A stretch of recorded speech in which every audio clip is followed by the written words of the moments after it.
Bienvenue sur Highway to Ellipse, le chemin vers l'opalité. Ce podcast explore l'opalité et ses nouvelles façons de travailler. Chez Ellipse, on casse les codes des entreprises classiques pour créer notre modèle opale basé sur l'autogouvernance, la raison d'être évolutive et la plénitude. Mais est-ce que ça marche vraiment ? À quoi ressemble notre quotidien ? Dans chaque épisode, on va se poser des questions, débattre, partager nos expériences et nos apprentissages.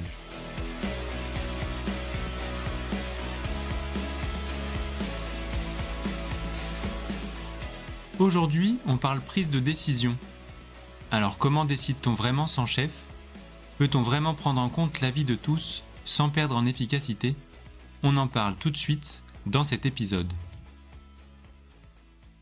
Bonjour et bienvenue dans ce deuxième épisode du podcast Highway to Ellipse, le chemin vers l'opalité. Aujourd'hui, on va aborder un nouveau sujet. Le podcast dernier, c'était sur la transparence. On vous mettra le lien dans la description, n'hésitez pas à aller voir si vous l'avez raté. Et aujourd'hui, on va parler plus de l'autogouvernance et plus principalement de la prise de décision. Et du coup, pour ce faire, je suis très bien accompagné puisque j'ai à côté de moi Kader. Salut Kader. Hello. Du coup, moi, je suis chez Ellipse depuis le début de l'aventure et je suis développeur. Très bien, merci. J'ai Xavier qui était là au premier podcast, mais est-ce que tu peux te représenter un petit peu ? Oui, tout à fait. Donc moi, voilà, je m'appelle Xavier, je suis développeur et je suis chez Ellipse depuis 2 ans et demi à peu près. Merci. Et à côté de toi, il y a Anthony. Également présent au premier épisode. Je suis également développeur. Et ça fait plus de 3 ans que je suis là. Très bien, et je finis donc par moi, donc Kevin, plus un profil Product Owner Scrum Master. Et je suis là depuis le début d'Ellipse aussi, comme Kader. Juste avant d'avancer sur le deuxième sujet, je vais juste faire une mini-introduction sur l'opalité, parce qu'on a eu quelques retours suite au premier épisode sur les organisations opales et l'opalité. Donc l'opalité, c'est un modèle d'organisation alternatif, enfin plutôt les organisations opales, parce que nous on appelle ça l'opalité, mais c'est vraiment un terme à nous. C'est un modèle du coup qui est inspiré du livre Reinventing Organization de Frédéric Laloux. On pourra vous partager le lien et vous trouverez des conférences en ligne. Il propose une autre manière de faire fonctionner justement une entreprise en remettant en question la hiérarchie traditionnelle et les jeux de pouvoir ou le contrôle permanent. Elle repose cette organisation sur 3 piliers. Donc le premier, c'est l'autogouvernance. Ça veut concrètement dire qu'il n'y a pas de chef, il n'y a pas de hiérarchie d'individus. Par contre, ça ne veut pas dire qu'il n'y a pas de structure. Au contraire, on va par contre valoriser une hiérarchie au niveau des compétences. Donc nous, on a créé des cercles et des rôles en fonction des compétences de chacun ou des appétences. Et selon le sujet, chacun peut prendre du coup le lead sur ce sujet-là. S'il a l'expertise, la légitimité, ou même juste s'il a envie de prendre ce sujet, il peut aussi le faire et être accompagné par des personnes plus expertes si besoin. Pour tout ça, justement, on a besoin que les règles soient assez claires et qu'il y ait beaucoup de confiance et de communication. Puisque c'est pas parce que tous les gens sont autonomes et qu'il n'y a pas de chef que c'est forcément le bordel, au contraire. Le deuxième pilier, c'est la plénitude. Donc là, ça veut juste dire qu'on vient soi-même au travail, pleinement soi-même avec ses idées, ses émotions et ses doutes aussi. Et derrière ça, il y a aussi l'envie de créer un environnement où chacun peut vraiment être authentique et peut être lui-même, pour que cet environnement il soit sain, qu'on puisse justement discuter en sachant que on est vraiment nous-mêmes, et ça crée un environnement plus humain et aussi plus motivant. Et enfin, le troisième pilier, c'est la raison d'être évolutive. L'entreprise, elle poursuit en fait une raison d'être. C'est un peu un cap qu'on a défini collectivement ensemble, vers lequel avancer, et ce cap en fait il peut évoluer avec le temps. Le principe c'est de s'adapter et de pas suivre bêtement un cap défini, et on va en fait pouvoir écouter et apprendre du contexte et de l'environnement dans lequel l'entreprise évolue, et s'ajuster en permanence en fonction de ce qui change, et aussi en fonction des gens qui composent l'organisation. Donc voilà, on essaye de vivre notre opalité au maximum. On expérimente pas mal de choses et l'idée c'est de vous partager un peu tout ça. Et il faut savoir que c'est pas un modèle défini et figé, on a notre opalité à nous. Si une autre entreprise se dit opale mais qu'elle fonctionne pas comme nous, c'est possible totalement, puisque nous voilà, c'est un modèle qui a été construit en fonction des gens et en fonction d'un contexte. Donc c'est tout à fait possible de trouver des modèles d'organisation opales qui ne nous ressemblent pas. L'important c'est qu'on va toujours se rejoindre sur les trois piliers que je viens de décrire. Très bien, du coup, je vous propose qu'on attaque tout de suite par le sujet du jour, autour de la prise de décision. C'est un sujet qui est assez central pour nous, qui va dans le pilier de l'autogouvernance, qui est parfois un petit peu perturbant ou un peu glissant. On se rend compte que dans une entreprise classique, voilà, on sait faire, il y a un chef, on attend de lui qu'il tranche et qu'il puisse prendre les décisions et que du coup, on suive un petit peu les décisions qui sont prises. Mais du coup, nous, on a voulu faire autrement. Et on s'est rendu compte qu'on allait devoir déconstruire pas mal de réflexes qu'on a eu de nos précédentes expériences. Et du coup, parmi ces réflexes, il y a notamment le fait de se cacher, par exemple, derrière celui qui a pris la décision. Là, c'est un petit peu facile de se dire, c'est pas moi qui ai décidé, si quelque chose marche plus, voilà, de se cacher un peu derrière ça. Aussi, le fait de se dire peut-être qu'il faut qu'on attende l'avis de tout le monde et que tout le monde donne son accord, ça peut être long, voire très très long. On l'a un peu expérimenté sur des sujets aussi. Et en même temps, décider tout seul dans son coin, c'est pas forcément très opale non plus. Du coup, c'est pas vers ça qu'on a envie de tendre. Donc on aura l'occasion au cours de ce débat de pouvoir un petit peu parler de nos différentes expériences, soit passées, soit aussi au sein d'Ellipse. Mais j'aimerais bien qu'on commence déjà par un peu vous, chacun votre tour, quand on vous a présenté un petit peu Ellipse et l'autogouvernance et la prise de décision, qu'est-ce qui vous a attiré justement dans le fait de pouvoir prendre ces décisions et d'être un peu plus autonome sur ces sujets? C'est quoi qui vous a, au fond, donné envie de faire partie de ça? Moi en fait c'est quelque chose alors qui rejoint un petit peu ce que j'avais déjà mentionné dans le précédent podcast, c'est que dans ma précédente entreprise, il y avait beaucoup d'opacité dans les prises de décision, dans les raisons pour lesquelles les décisions étaient prises, beaucoup de décisions qu'on comprenait pas, on avait l'impression qu'il y avait des aspects qui étaient complètement négligés, etc. Et on avait du mal à comprendre, on avait du mal à appliquer efficacement, et du coup un modèle où chacun participe à la prise de décision, et même si c'est pas une participation active, ne serait-ce qu'être informé de tout ce qui s'est passé, de toutes les questions qui se sont posées pendant la prise de décision, ça permet de beaucoup mieux comprendre ce qui se passe, de comprendre pourquoi on a fait les choses, de comprendre comment, de savoir que tel aspect n'a pas été oublié, tel aspect a bien été pris en compte, mais a été confronté à d'autres contraintes qui fait que on a dû faire comme ci ou comme ça. Et du coup, moi je me suis dit que je me sentirais beaucoup plus en confiance et à l'aise avec ce mode de prise de décision parce que je les comprends, j'adhère beaucoup plus facilement et je peux beaucoup plus facilement mettre en place, mettre en pratique ce qui a été demandé, même si potentiellement j'ai pas été très actif dans la prise de décision d'elle-même. Et parce que là, justement, dans ce que tu dis, c'est beaucoup axé sur, on va dire, le fait d'être transparent sur pourquoi la décision est prise, mais pas spécialement sur est-ce que toi, ça t'attire d'être en capacité de pouvoir prendre des décisions au sein d'une entreprise, tu vois. C'est plus de comprendre la logique derrière que de vraiment prendre la décision. Du coup, est-ce que c'est un des sujets, la prise de décision, j'ai l'impression que c'est plus la transparence là dans ce que tu dis, mais est-ce que la prise de décision pour toi c'était un sujet qui était très impactant pour toi quand tu as décidé de rejoindre Ellipse ou pas forcément le sujet le plus prioritaire, on va dire, dans ton choix? C'est lié parce qu'au final, pour pouvoir participer à la prise de décision et être proactif, faut quand même être impliqué. Et donc le fait d'être impliqué, d'avoir la transparence, c'est une première étape.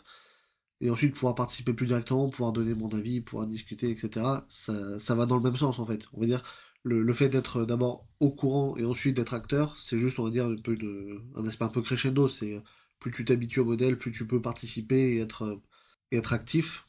Pour moi, les deux sont pas. Je dissocie pas vraiment les deux. Pour moi, les deux, ça va Ouais. ensemble. C'est commencer par la transparence si t'es quelqu'un de plutôt réservé qui va facilement se mettre en retrait. Mais même en des temps comme ça, la perspective de pouvoir être plus actif, de pouvoir participer plus, une fois que tu te sens plus à l'aise et que tu comprends mieux tous les enjeux, etc., c'est quand même aussi quelque chose que je trouve hyper intéressant. Ouais. En fait, de te sentir concerné vraiment par les décisions qui sont prises, même si c'est pas toi qui les prends, en fait. C'est ça. Ouais. Ok. Après, de toute façon, la transparence, elle est obligatoire pour prendre des décisions, parce qu'au moins, tu prends des décisions de manière éclairée. Ça Oui. va avec. Ouais, ouais, je suis d'accord. Ouais, d'ailleurs, bah, toi, Kader, comme on va dire, t'as pas rejoint Ellipse, mais t'as participé à la création d'Ellipse, c'est quoi concrètement qui t'importait dans le fait que bah, n'importe qui au sein de la structure bah, pouvait justement prendre des décisions, et c'est quoi qui t'a amené à dire que c'était un fonctionnement qui te semblait plus cohérent plutôt qu'un un chef ou un manager qui prend lui les décisions finales, on va dire. Du coup, il y a plusieurs choses qui m'intéressent dans cette histoire. La première, c'est le fait d'arrêter d'infantiliser les gens. En fait, on est tous des adultes, on travaille ensemble en adultes responsables. Et donc, on peut se permettre de demander l'avis des gens pour prendre des décisions. Et surtout, le deuxième point, c'est le fait de prendre une décision seul. À mon avis, on prendra une moins bonne décision que lorsqu'on prend une décision avec des gens qui sont plus compétents que nous. Et c'est ce qui nous permet de bénéficier de l'intelligence collective et de prendre des meilleures décisions. Tout à fait. Anto, tu veux rajouter quelque chose? Oui, moi j'avais un autre point de vue sur une autre approche sur le sujet. C'est qu'on nous dit souvent quand on est dans une entreprise qu'on peut s'impliquer, qu'on peut apporter notre pierre à l'édifice pour améliorer euh, les résultats de l'entreprise ou l'organisation de l'entreprise. Mais souvent, on va comme tu l'as dit, se heurter à des personnes qui vont avoir le dernier mot à la fin. Et donc, en fait, on va pas avoir le même sentiment d'implication que dans le cas d'une entreprise Opal, où les décisions qu'on va prendre nous impactent directement. Et donc, on les fait pour nous aussi en soi, on les fait pour nous et pour nos collègues parce qu'on est vraiment impliqué et que du coup, on veut prendre des bonnes décisions. Et en fait, le fait que l'entreprise appartienne à plus de personnes et qu'on ressente une appartenance réelle à l'entreprise fait qu'on a la motivation de prendre des décisions, théoriquement. Très bien. Merci. Concrètement, il y a des décisions qui vous ont marqué un petit peu, que soit vous avez prises ou que des personnes ont pu prendre et où vous vous êtes senti justement sollicité, parce qu'on pourra y venir après, mais le processus d'avis et la sollicitation d'avis, elle est un peu au cœur de justement cette prise de décision. On expliquera un petit peu concrètement après en quoi ça consiste, mais est-ce qu'il y a un moment un peu marquant dans votre vie d'ellipse que vous auriez sur lequel vous auriez envie qu'on revienne? Bah, ouais, moi je vois bien quelques moments en termes de prise de décision que j'ai trouvé marquants et très intéressants. Par exemple, il y a eu, c'était pendant une journée qu'on avait pris pour discuter ensemble de sujets pour l'entreprise, ce qu'on appelle entre nous les journées Ellipse. On s'était tous posés pour discuter sur les augmentations, sur quels critères on les attribue, dans les limites du budget, etc. Et c'était collectivement qu'on avait abouti à la décision de prioriser des augmentations basées sur l'inflation pour que ça nous semblait plus juste. Et c'est quelque chose où chacun avait pu participer, chacun avait pu dire, bah moi, pour moi, je trouve que tel critère c'est important, tel critère, on avait échangé, discuté, dit pourquoi, bah, moi je trouve que celui-là, en fait, en vrai, il est pas si important, etc. Et je trouve que c'était un échange hyper intéressant, surtout pour ce genre de sujet où en général, on sait pas trop comment ça se passe dans les boîtes classiques, et pouvoir chacun confronter des idées, voir comment les choses envisagent comment chacun voit ce sujet, c'était intéressant.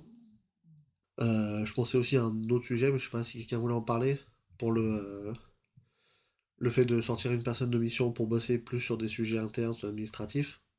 C'était aussi intéressant, parce que pour le coup, c'est une mission qui s'est faite différemment, ça s'est fait via un vote, où en plus on a testé un mode de scrutin un peu différent de juste chacun met un vote pour un candidat, on peut voter pour plusieurs personnes pour en sortir, pour essayer de faire des systèmes plus justes. Et je trouvais que c'était comme ça aussi un autre mode une autre façon. Alors il y a eu à la fois des échanges, mais aussi une autre façon d'aboutir à une décision. Et je trouvais que c'était des façons de faire qui étaient intéressantes, où du coup chacun connaissait parfaitement le sujet, le maîtrisait, pouvait participer, apporter sa pierre à la discussion. Moi, c'est des trucs que j'avais trouvé des moments que j'avais trouvé assez marquants. Ok, cool. Il y a aussi des exemples un peu plus simples qui nous concernent plus au quotidien, qui sont plus liés aux achats qu'on peut faire en tant qu'ellipsien. On a tous la possibilité d'utiliser une carte bancaire de l'entreprise pour faire des achats pour notre matériel de télétravail ou notre matériel dans les locaux, s'il y a besoin d'une chaise, d'un clavier ou n'importe quoi.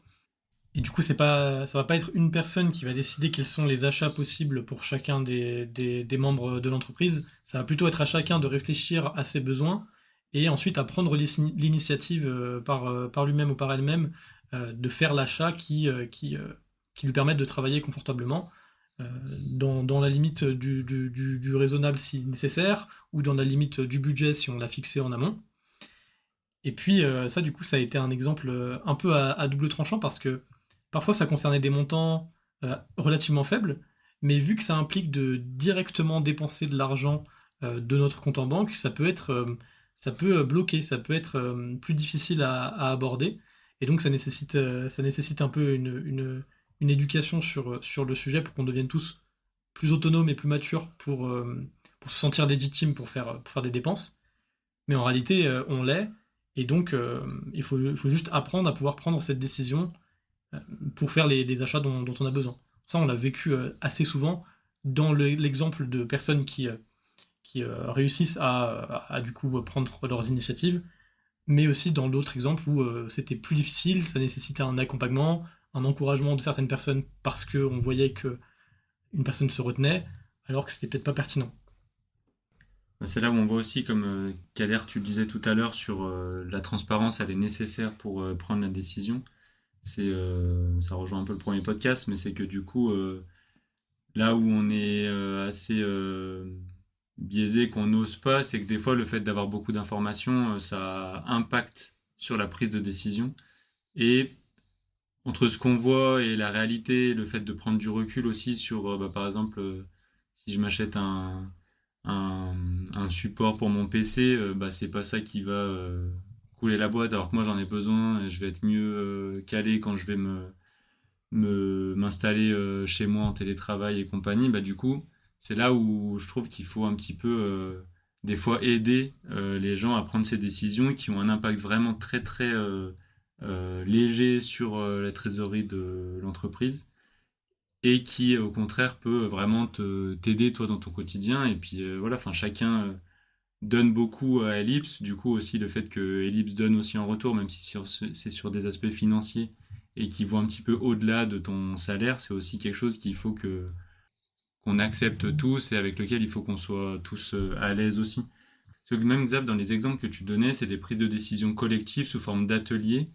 Ça se fait de façon assez fluide et du coup on se sent concerné, ça c'est vrai et tout, c'est top, mais par contre dès que c'est un sujet qui va nous impacter que nous personnellement pratiquement, bah là je trouve que c'est beaucoup plus dur de prendre une décision qui va potentiellement impacter un petit peu d'autres personnes, mais dont tu vas être presque un des seuls bénéficiaires. Je trouve que c'est dur de se faire à cette idée-là, parce qu'on a tous un état d'esprit de partage et de faire les choses de façon collective, et du coup dès qu'il faut un peu, entre guillemets, se mettre en avant parce qu'on a besoin de quelque chose à titre individuel, c'est là où c'est plus dur, et je trouve qu'on a encore du chemin à faire à ce niveau-là.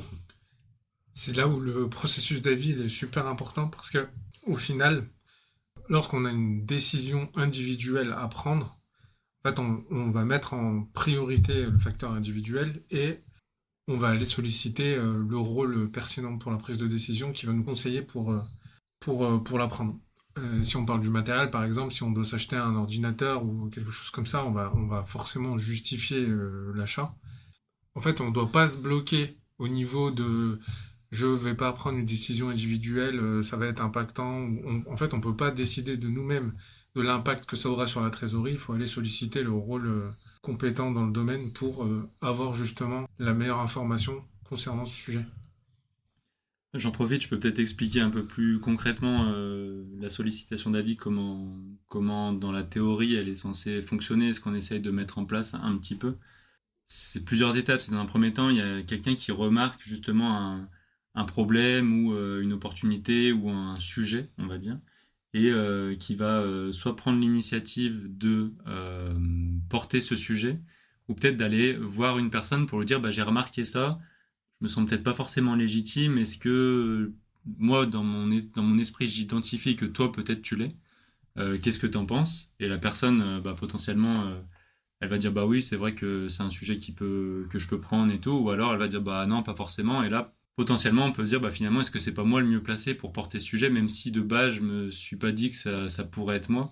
Au final, c'est peut-être que j'ai l'énergie de le faire, que j'ai l'envie, même si je suis pas le seul impacté ou que c'est pas moi qui est impacté directement, bah, peut-être que c'est quand même moi qui peux porter ce sujet-là. Donc ça part déjà de là.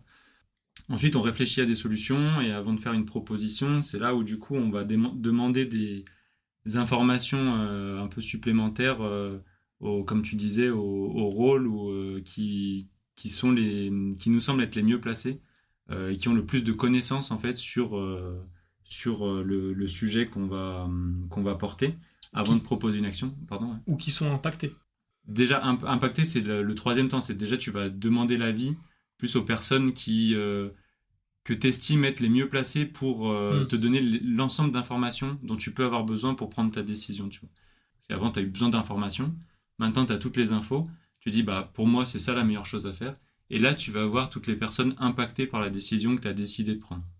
Et c'est là où, en fait, que tu vas récolter tous ces avis-là et tu vas décider de toi, malgré les avis que tu as eus, qui soient positifs, peut-être certains négatifs et tout, de prendre la décision quand même parce que toi, tu as toutes les informations à ce moment-là pour prendre la décision, alors que la personne qui a peut-être dit, ben non, moi, cette décision, elle me va pas, bon, bah évidemment, on discute et tout, mais tu lui exposes un peu pourquoi et tu justifies en disant, bah voilà, je suis allé voir les personnes les plus compétentes, elles m'ont dit ça, ça, ça, ah oui, j'avais pas ça en visibilité, bah oui, c'est vrai que maintenant que tu me le dis, peut me paraître plus cohérent et tout.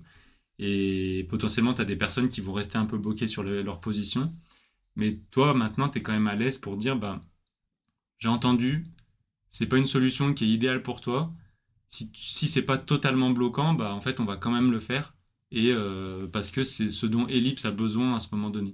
Et c'est comme ça que se passe le processus d'avis avec ces quatre étapes de voilà, je remarque qu'il y a quelque chose, je vais récupérer de l'info, je prends une décision et je propose ma décision aux personnes qui vont être impactées par cette décision et ensuite bah, je mène la décision à son terme.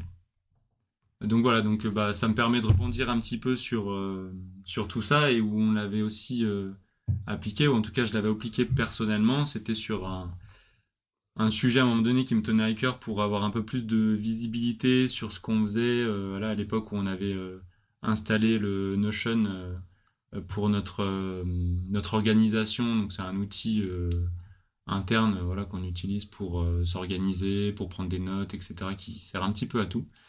Et j'avais besoin un peu de mettre des raccourcis, un peu faire une sorte de page où il y aurait bah, les différentes actions qui sont à mener, celles qui sont en cours, peut-être des liens un peu pratiques pour la vie d'Ellipse, peut-être le code pour de la porte pour le QG, enfin bref, plein de choses un petit peu au même endroit. Et je me souviens qu'à l'époque, quand j'en avais parlé comme ça un peu vite fait, j'ai dû aussi peut-être mal m'exprimer, c'est que les gens voyaient pas trop l'intérêt de faire tout ça par rapport aux notions qu'on avait. Et du coup, bah, moi j'en étais quand même convaincu. J'en avais parlé un petit peu avec le rôle outillage aussi pour voir ce qu'on pourrait mettre en place. Et avec les informations que j'avais, bah, en fait, j'ai décidé de moi-même faire la page dans Notion pour justement qu'elle me serve déjà à moi. Et je me suis dit, bon, au pire, elle pourra peut-être servir à d'autres. Et c'est aujourd'hui une page qu'on utilise, alors pas, on va dire, le plus régulièrement du monde, mais c'est en tout cas une page qui est accessible et qui est utilisée de façon assez régulière et qui nous sert aujourd'hui. C'est un petit sujet comme ça sur lequel voilà, je me suis senti à l'aise pour prendre cette décision-là en allant voir les rôles concernés. Et peut-être que dans une autre structure, bah, on m'aurait présenté le Notion et je me serais pas dit ou je me serais peut-être juste dit, bah, ouais, c'est pas très pratique, je m'y perds et tout, mais j'aurais peut-être pas eu je me serais peut-être pas senti légitime d'aller, bah, moi-même faire une manipulation en page d'accueil pour le Notion pour que tout le monde ait accès à cette page dès qu'il se connecte, alors que ça m'aurait semblé quand même pertinent. Donc ça fait partie des petits sujets qui, moi, m'ont un peu marqué aussi de prise de décision où c'est pas grand-chose, mais ça peut se faire de façon très fluide et bien fonctionner, quoi. Oui, puis t'as pas été bloqué par non plus un manque de droits pour administrer l'outil. Tu avais les rôles et les droits nécessaires pour le faire. Et donc, c'était aussi un autre avantage. Enfin, c'est un des éléments qui qui est utile pour permettre les prises de décision individuelles ou par processus d'avis, c'est d'avoir justement des outils qui sont un petit peu l'axe sur l'attribution des droits pour qu'on ait chacun la liberté de faire ce dont on pense qui est utile pour l'entreprise. Oui, et ça peut passer par juste des essais aussi. Se dire, du coup, je teste ça un petit peu dans mon coin et ensuite je vais un peu le montrer à d'autres pour voir si ça prend. Ça nous permet aussi d'être assez libre là-dessus pour être autonome et puis pour voilà, se sentir suffisamment à l'aise aussi au sein d'Ellipse pour dire je tente et au pire des cas, si je me rate, en fait, il n'y a personne qui va venir me dire t'as vu ce que t'as fait, t'as perdu du temps, t'as passé du temps à faire ça et tout, alors que c'était pas la prio ou je sais pas quoi. C'est en fait, on va considérer que si t'as passé du temps à le faire à ce moment donné, c'est que du coup pour toi il y avait un besoin suffisamment fort pour te dire je vais passer un petit peu de temps là-dessus et ça va pas mettre en risque le projet sur lequel je suis en train de bosser ou le client avec qui je suis en train de travailler. Et du coup, je me sens suffisamment en confiance pour tenter des choses et derrière les proposer et pouvoir prendre des décisions. Et ce qui permet de se sentir encore plus en confiance, c'est le droit à l'erreur. Du coup, à chaque fois que quelqu'un prendra une décision, il aura le droit de se tromper. Et s'il se trompe, tout le reste, normalement, doit se dire que la décision a été prise, mais c'était en toute bienveillance et dans le but de profiter à Ellipse. Oui, l'objectif derrière la décision de la personne, ça va souvent être de bien faire, ça va pas être de nuire, au contraire. Et donc, on peut comprendre son intention et on va forcément accepter s'il y a une erreur, parce que du coup, c'est un peu ce cadre qui nous permet de prendre des décisions qui nous rend confortable. Si on avait toujours tout le temps peur de l'erreur, peut-être qu'on oserait encore moins prendre des décisions, et donc on avancerait peut-être que très peu. Et d'expérience, on s'est rendu compte aussi, parce qu'on en a commis plein des erreurs, c'est que quand on commet des erreurs, en fait, on apprend beaucoup plus vite que quand on fait rien, en fait. Et du coup, c'est super important de se sentir en sécurité dans l'environnement dans lequel on évolue, pour pouvoir prendre cette décision. Ouais, je me rends compte qu'il y a énormément de prérequis d'environnement pour que un système de prise de décision comme le nôtre puisse fonctionner. Après, forcément, on peut le faire à des degrés différents, mais le fait d'avoir des différents accès, que les éléments de l'entreprise du quotidien soient transparents, que les rôles de chacun soient transparents et que leurs activités soient transparentes également, et qu'en plus qu'on puisse faire des erreurs, tout ça, ça crée le contexte pour qu'on puisse prendre des décisions comme on le souhaite. Et avec, normalement, du coup, les bonnes informations et suffisamment de connaissances. En plus, ce qu'il faut se dire, c'est que déjà là, tu viens d'exposer un petit peu le contexte qui paraît un peu idéal pour pouvoir prendre des décisions, mais on se rend compte qu'on galère quand même des fois sur des choses. Du coup, je me dis, même dans des plus grosses structures où des fois ça doit être encore plus compliqué, alors il faut le faire chacun un peu à son échelle. Mais je me souviens au début, quand on savait pas trop, en fait, on voulait vraiment, on va dire, faire plaisir à tout le monde. On n'avait pas trop cette quatrième étape, la troisième étape du processus d'avis de j'ai quand même entendu ton avis, mais même si c'est un bof, j'y vais quand même. Nous, on a beaucoup été au début, s'il y a un bof, du coup, on a envie que chez Ellipse, tout le monde soit bien. Du coup, s'il y a un bof, on va peut-être pas trop prendre cette décision, tu sais, en mode vraiment... on fait pas. Ouais, on fait pas à trop vouloir que tout le monde soit OK tout le temps avec toutes les décisions. Et ça, c'est un truc vraiment que moi j'ai appris, c'est qu'en fait, on pourra pas. Et des fois, il y a des gens même qui ont juste pas envie de donner leur avis.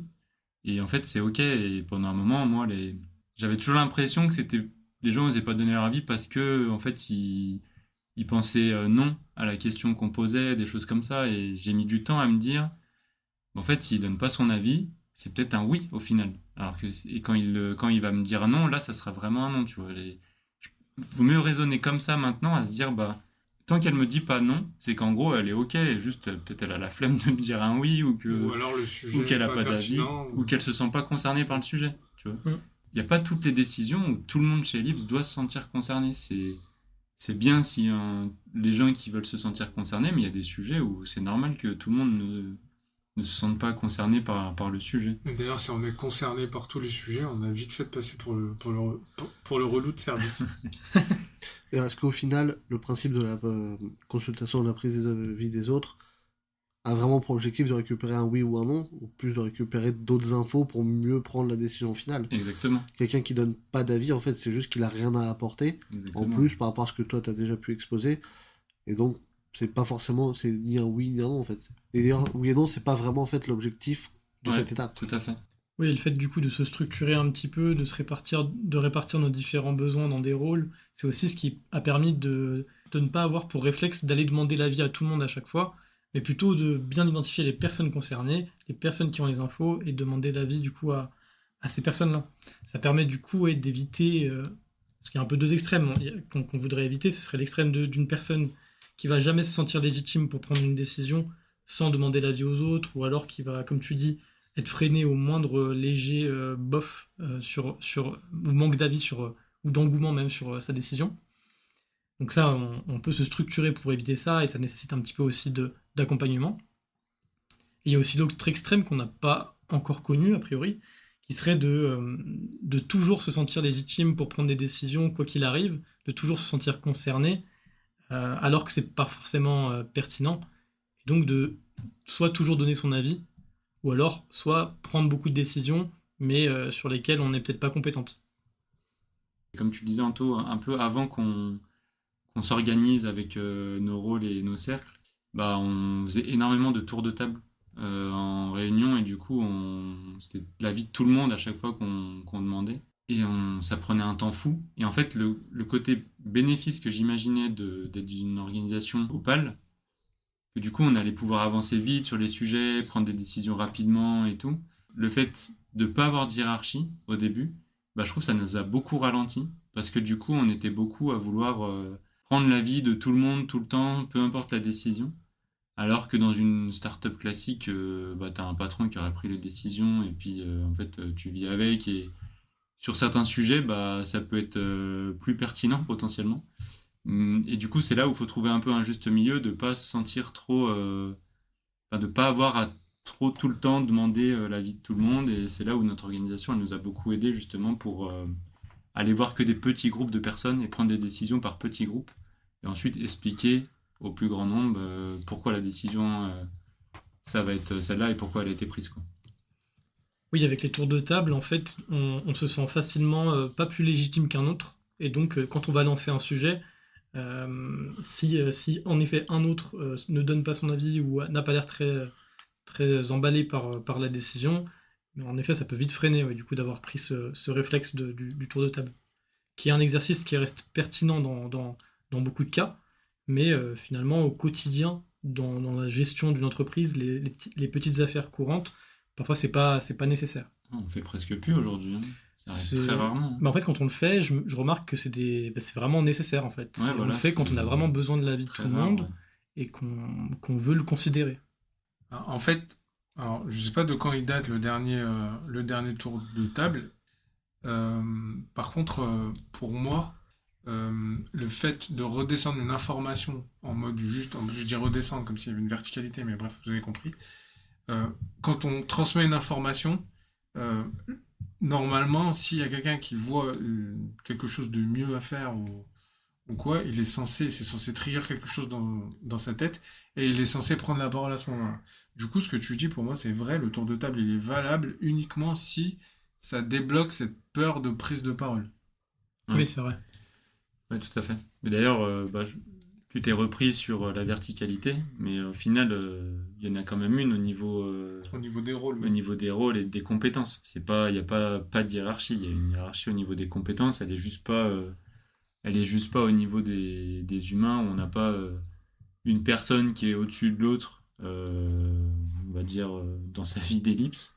C'est en fonction du sujet, en fonction des compétences. On peut aller voir une personne à un moment donné pour demander son avis, et inversement, la personne peut venir nous voir pour demander notre avis sur un autre sujet. Et c'est ça pour moi qui, on va dire, m'importe un petit peu le plus dans justement l'autogouvernance et le fait de pouvoir prendre des décisions au sein d'Ellipse, c'est qu'il n'y a plus ce rapport de...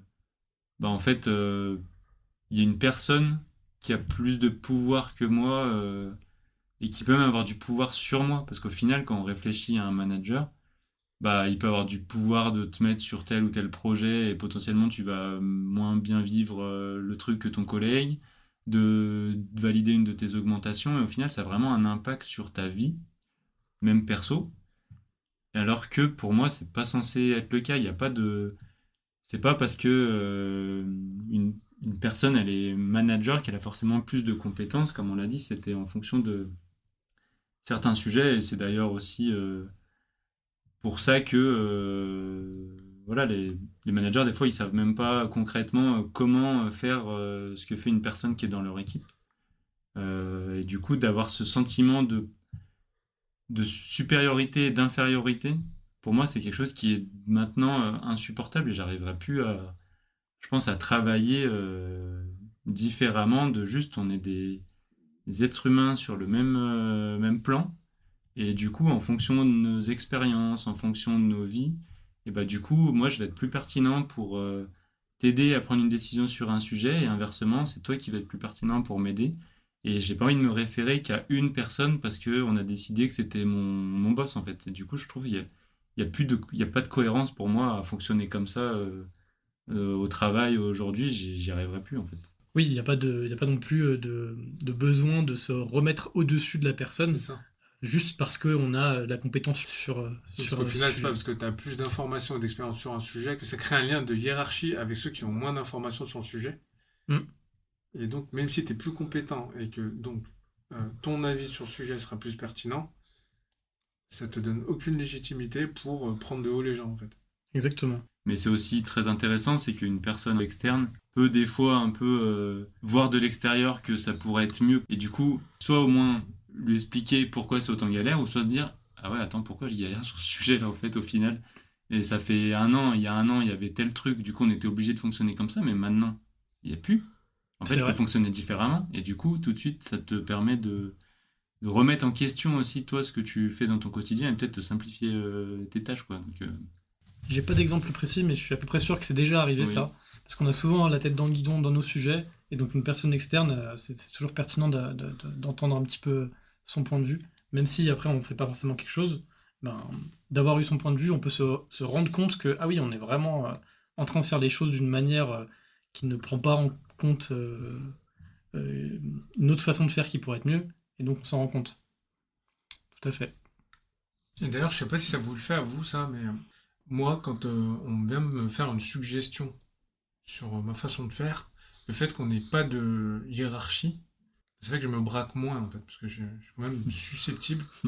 Et du coup, j'accepte plus facilement l'avis de l'autre, en fait, de cette manière.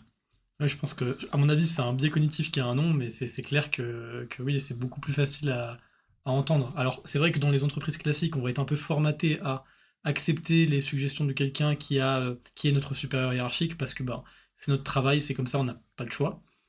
Mais sinon, quand c'est plus des collègues à son niveau, on peut avoir l'impression que voilà, mais ce collègue, pourquoi il me fait une suggestion? C'est pas mon manager, c'est pas à lui de faire ça. Ouais, Alors c'est que là, on n'a pas du tout cette On relation. va se dire, ouais, il essaye de me passer dessus. Passez-vous dessus? Ouais. En fait, oui, ce qui est intéressant aussi avec le fait de. Avec le processus d'avis et de prendre des décisions en commun, c'est aussi que parfois, ça peut amener à d'autres décisions. C'est-à-dire, je pense par exemple, à un moment, on avait réfléchi en commun à quels étaient les projets internes qu'on voulait prioriser. Donc, on en avait discuté, on avait pris collectivement une décision par rapport à ça. Et de cette prise de décision, moi, j'ai pris une prise de décision individuelle qui était d'apprendre, de me lancer dans l'apprentissage de certains langages de programmation pour pouvoir plus facilement bosser là-dessus, au lieu de me focaliser sur ceux que je maîtrisais. Et d'ailleurs, cette décision d'apprendre d'autres langages par rapport à ça, c'est aussi moi ce qui m'a amené à avoir des missions par la suite. Donc c'était une décision qui était vachement intéressante, qui découlait d'une autre décision, et du coup ça a amené pas mal de choses positives. Donc le processus d'avis, c'est aussi l'intérêt que ça peut aussi débloquer chez des gens. Ça peut donner des idées, entre guillemets, de décisions positives, de décisions intéressantes à prendre pour les gens. Alors que quand tu te mets pas dans une optique de je dois prendre des décisions, je me contente de faire, bah t'auras peut-être moins l'inspiration, moins d'idées, moins la dynamique de te dire ah bah tiens je peux faire ci, je peux faire ça, parce qu'en fait je vois aussi d'autres que font les choses. Enfin tu sais c'est un peu c'est le principe un peu de l'émulation collective qu'on peut susciter en sollicitant chacun nos avis. Oui, et d'ailleurs, moi, quand je suis arrivé chez Ellipse, ben, je voyais que du coup, il y avait ce contexte où chacun pouvait prendre ses décisions. Et moi, ça m'a assez rapidement encouragé à participer à l'organisation, m'impliquer dans certains sujets, mettre en place des choses qui, selon moi, étaient pertinentes, forcément, du coup, en demandant l'avis des personnes, puisqu'à l'époque, bah, je connaissais pas grand-chose de notre contexte. Et je me rends compte aujourd'hui que dans une autre entreprise, j'aurais peut-être été un peu plus, je me serais peut-être senti un peu plus bridé. J'aurais peut-être cherché à satisfaire mon supérieur hiérarchique en montrant que je travaille bien, mais j'aurais peut-être pas osé prendre des risques ou alors tenter des choses qui vraiment personnellement me paraissaient pertinentes. Très bien. Merci à tous les trois. Ce que je vous propose, c'est qu'on finisse comme le dernier podcast, qu'on partage un sujet ou un livre, une vidéo YouTube ou quelque chose qui nous a un peu touché ces derniers temps. Si vous voulez, je peux commencer. Du coup, moi, c'est une chaîne YouTube qui s'appelle Jelly Painting. Si vous aimez un petit peu regarder un tableau apparaître avec une musique un peu douce et vous endormir dessus, moi en ce moment c'est mon kiff. Où du coup voilà, c'est une artiste qui crée des tableaux mais avec un peu avec des objets du quotidien. Alors elle va peindre avec une éponge, des cotons-tiges, des trucs comme ça, et c'est assez inspirant, ça rend super bien à chaque fois. Et ça donne des idées pour essayer de le faire aussi avec vos enfants si vous en avez. C'est super agréable à regarder. Anto? Ouais, je resterai sur la même plateforme. Je vais prendre l'exemple d'une série de vidéos que j'ai regardée récemment, que j'ai vraiment adoré, qui parle d'e-sport. Donc c'est une playlist qui s'appelle Les 5 dieux de Super Smash. Donc ça parle d'un jeu vidéo qui s'appelle Super Smash Bros. Melee, que je n'aime pas particulièrement, mais la série était super intéressante.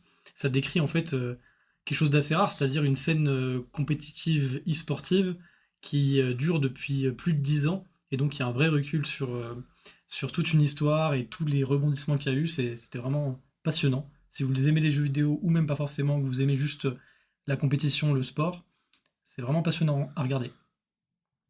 Xavier? Ouais, alors moi je recommanderais un livre qui a pas mal contribué et pas mal inspiré les fondateurs d'Ellipse. C'est le livre Reinventing Organization de Frédéric Laloux. Le Fayot. Mais grave.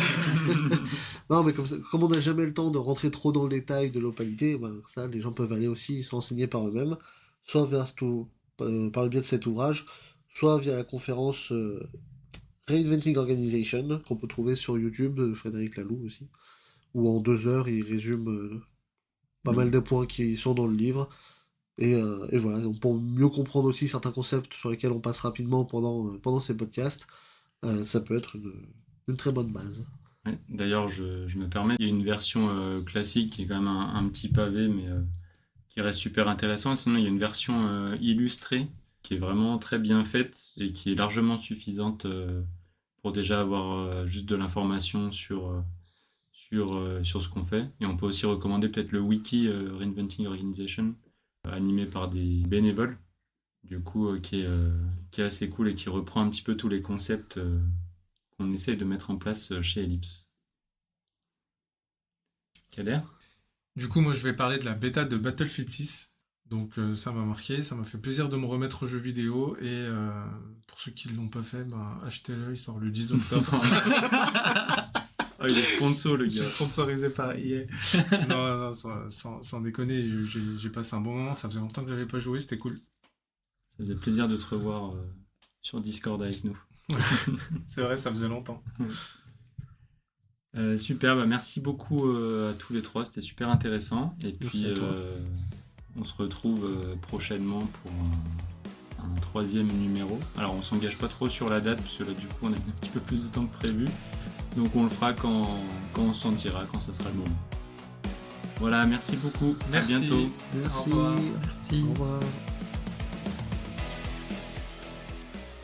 Merci beaucoup d'avoir écouté ce podcast jusqu'au bout. Si cet épisode vous a plu, n'hésitez pas à le liker, à le partager autour de vous et surtout à nous laisser un petit commentaire avec vos retours, vos réactions ou des idées de sujets pour les prochains épisodes. Chez Ellipse, on croit évidemment en l'intelligence collective, alors on est preneur de toutes vos idées pour faire évoluer le podcast, comme on fait évoluer nos façons de travailler. À très bientôt pour un nouvel épisode de Highway to Ellipse.